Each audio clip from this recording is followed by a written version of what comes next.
Bonjour, je me présente. Kenza, élève de deuxième année collège à l'école Le Grand Arc-en-Ciel.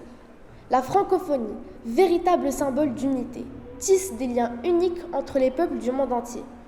Commencer cette réflexion sans questionner son lien profond avec la diversité serait manquer de l'essence même de cette richesse linguistique. Alors, je vous invite à explorer avec moi cette fascinante relation qui façonne le monde. À ce jour, plus de 300 millions de personnes parlent français à travers le monde.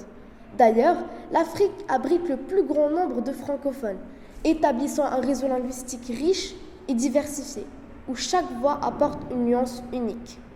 Mais quel est donc le secret de cette diffusion? Dans un premier temps, les chansons françaises, chantées par des légendes telles que Charles Aznavour ou Édith Piaf, transcendent les frontières avec une émotion qui résonne au-delà des mots.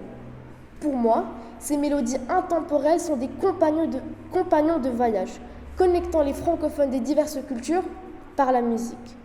Je citerai ma chanson favorite, La vie en rose d'Édith Piaf. Dans un second temps, la gastronomie française est une aventure sensorielle.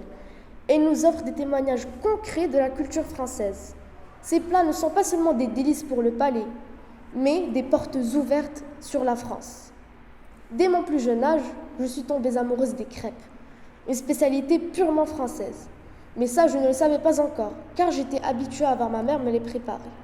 Mais à l'âge de 7 ans, j'ai découvert leurs origines, ce qui m'a poussée à approfondir, à explorer davantage ces diversités qui caractérisent la culture et la cuisine française. Parallèlement, les dessins animés étaient aussi mon tout premier contact avec la langue et m'ont aussi appris des valeurs fondamentales, telles que Tintin. Ces animations ne sont pas seulement divertissantes, ce sont des ambassadrices culturelles qui établissent des connexions ludiques entre les cultures et contribuent à la diffusion de la langue française. Mais alors, quel impact ont eu d'autres langues sur le français? La richesse et la diversité de la langue française trouvent leurs racines dans une histoire complexe. Et le français a également été influencé, notamment par l'arabe. À la fin de la période coloniale, l'arabe a laissé une empreinte profonde sur le tissu linguistique français. Les échanges culturels, les interactions quotidiennes et les siècles de coexistence ont permis l'intégration subtile de nombreux termes, expressions et nuances de l'arabe dans le français. Tout comme le mot élixir, qui vient du terme arabe el-iksir, qui veut dire pierre philosophale, ou d'autres mots du quotidien des Français, tels que caïd ou chouïa. Au bout du compte, la francophonie incarne une mosaïque de cultures et de langues qui s'enrichissent mutuellement.